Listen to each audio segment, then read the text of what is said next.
This is our special interview on Morning Wave in Busan. Well, according to whom you ask, it seems that nearly 2 million people have taken part in mass protests in Hong Kong against a controversial extradition bill. That's according to organizers. If confirmed, this would mark the largest protests in Hong Kong's history.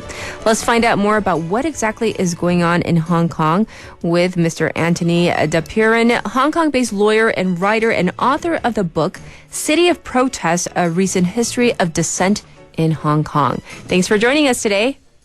Good morning. It's a pleasure to be with you. Yes. So can you tell us about the content of this extradition bill that led to these protests that are ongoing in Hong Kong?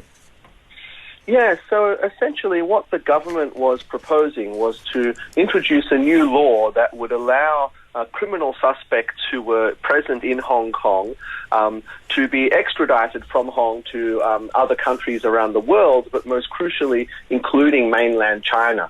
Now, at the moment, Hong Kong has some extradition agreements with various countries who the Hong Kong government in the past has considered has reliable legal systems, places in the West and indeed places in Asia where they believe the courts are independent and they are transparent and are reliable and fair and provide a fair trial to suspects. But mainland China has not been one of those. And this new law would have allowed people to be extradited to face criminal trial in mainland China. Right. So if we can rewind back just a little bit more, what incident led to this extradition law being pushed forward by the Chinese government in the first place?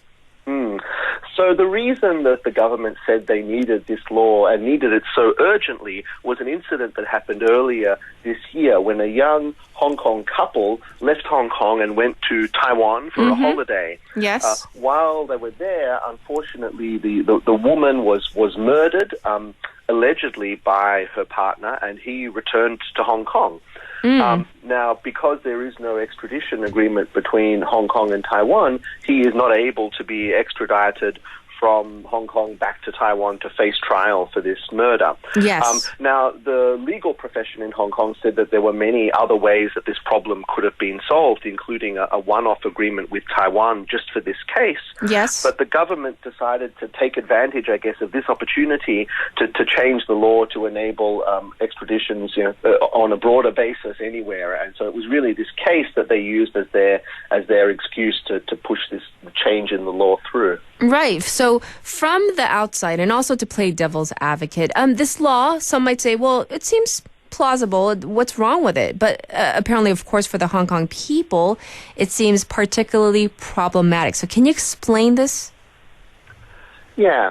And you're right. The government had a number of explanations as to why this law should be fine. Firstly, they said, look, as a matter of fairness, we should be able to send people who have committed crimes overseas back to face trial. Right. And the government also said that we've built various safeguards into the law. For example, it only applies to a particular list of crimes, and it doesn't apply to political crimes, for example. Yes. But opponents of the law said that those safeguards are really not enough for a number of reasons. Firstly, the list of crimes to which the law applies is very long and very broad. It's not just serious offences like murder and assault and rape and those sorts of things, right. but a very broad range of offences.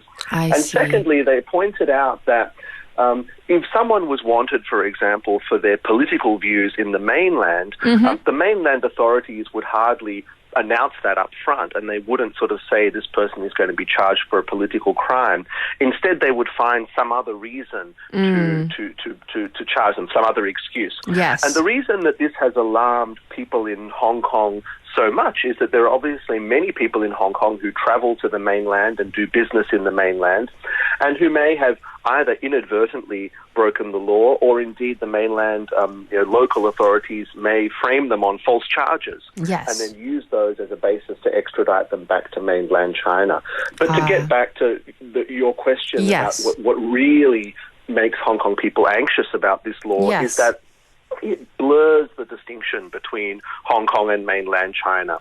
As you may know, after Hong Kong was returned to mainland Chinese rule in 1997, it was done under the one country, two systems arrangement, whereby Hong Kong is still part of China, but it has its own legal system, its own courts, and very importantly, its own rights and freedoms that are different from the rest of China. And so whenever Hong Kong people see anything that threatens like this, and they felt the extradition law did indeed do that, that leads to them coming out into the streets to protest. Yes.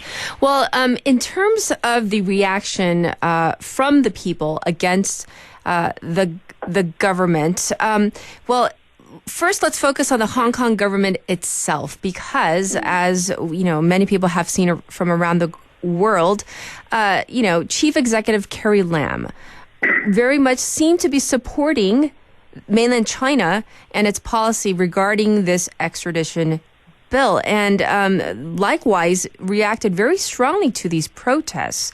So can you tell us a little bit about your thoughts on this?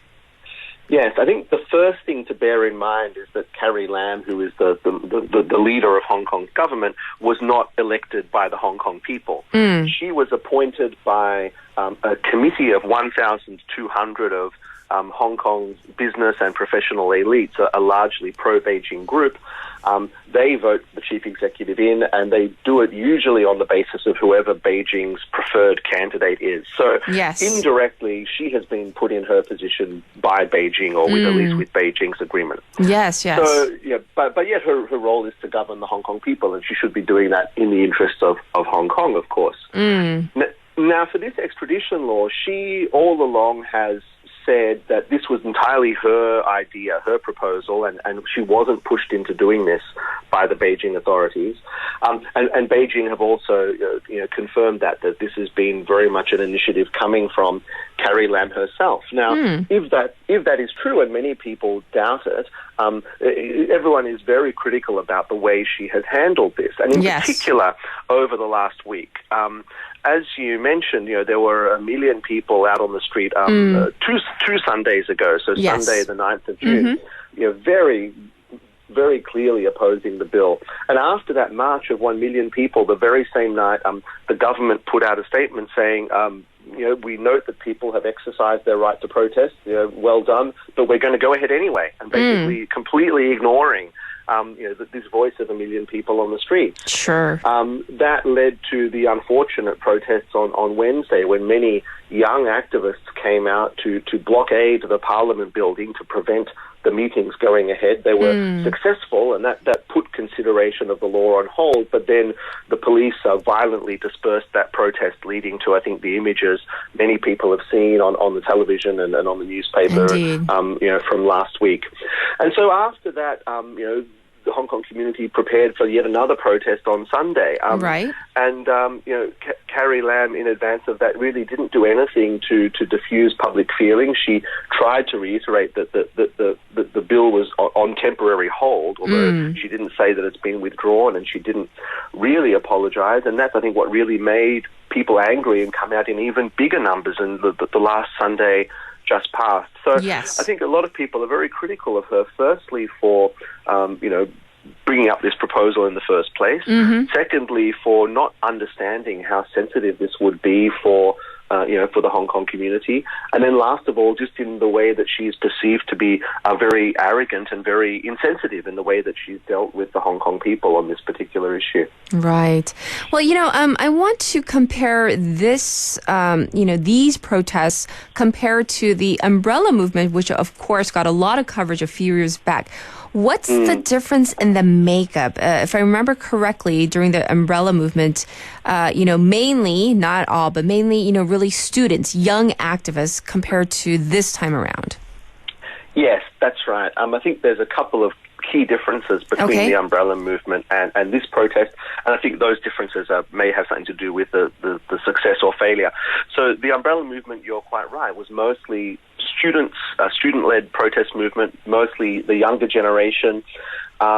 And they were the ones in that case that were asking for a greater level of democracy in Hong Kong. Around that issue in Hong Kong, there was really a lot of division in society, partly because the government was offering one model of limited democracy, which was not good enough for the student protesters, but some people in society felt that something was better than nothing and we should take what the government was offering and then try and fight for more later. So in the umbrella movement, there was really a more narrow group of society that was strongly behind them, and a lot of division in society, particularly between the younger generation and the older generation in those protests. Sure. The other difficulty, of course, in the umbrella movement was that they were trying to propose something new rather than just stop something, and it's always more difficult to do that, especially when the protesters themselves couldn't quite agree on what model of democracy they were asking for. So that was 2014. Now, this time around, it's very different. Firstly, because really all of Hong Kong society seems united on this issue. And when you were among the crowd of protesters on Sunday, you would see that it's not just young people. It's middle-aged families with young children. I saw people walking with babies strapped to their chest, people with children in strollers, elderly people, even elderly people being pushed in wheelchairs, people from all socioeconomic groups. So it really was a cross-section of all of the Hong Kong community that were united in this issue. The other thing is that this time they had one very simple objective, which is just to stop this law, to say no to this law. So it was something that everyone agreed with and could easily get behind. The other interesting difference between 2014 and now is that in 2014 there was a very clear group of protest leaders, including the famous student activist Joshua Wong, who was just released from prison on Monday, and a number of other student leaders who were leading the movement, and also a man called Benny Tai, a Hong Kong University academic, and another academic, Chan Kin Man, who led the Occupy Central group. They were the real leaders and organizers of the protests in 2014, and as a result of their role, they were prosecuted and imprisoned by the Hong Kong government. So as I mentioned, Joshua Wong just got out of prison on Monday. Benny Tai and Chan Kin Man are still in jail right now, serving out a lengthy term. And so I think the organizers of this time around were very careful not to appear too publicly, to make sure that there was no one that the authorities could blame for this protest and to prosecute for organizing it. So it was very much a leaderless sort of organic protest this time around. For a final question though, especially for people who were watching this from Korea, I think it really struck a chord, a nerve, because as you know, we had those candlelight protests here in Korea a couple years back. Are there any similarities, or do you think this is just a feeling of maybe a little bit of deja vu, nostalgia on our part?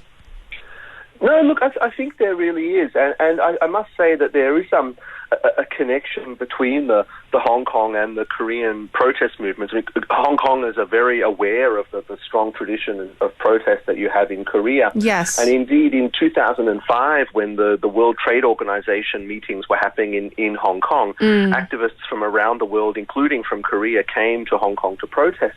And the Korean protesters made a very strong impression on the Hong Kong activist community. And indeed, if you talk to the Hong Kong activist community, they talked about how inspiring the Korean protesters that they saw in action here in Hong Kong in 2005 were. So, the Korean protest tradition has had a direct influence on protest tradition in Hong Kong. And I think that, you're right, that this idea of people coming out en masse in a spirit of community and solidarity to express their views, it is a common thread between your candlelight protests and our protests here, and the fact that they happen not just once but again and again. And when the government doesn't listen, the people come out again. They don't give up, and that's a strong spirit that's clearly there among the Korean people, and I think the Hong Kong people are also proud to carry on that tradition as well. Well, thank you so much for sparing your time with us and speaking about what is going on in Hong Kong right now. Take care. Best wishes. Thank you. It's a pleasure, and thanks for your attention to what's happening in Hong Kong over there in Korea. Absolutely. Once again, this was Antony Dapiran, who is a Hong Kong-based lawyer and writer, speaking on the Hong Kong protests.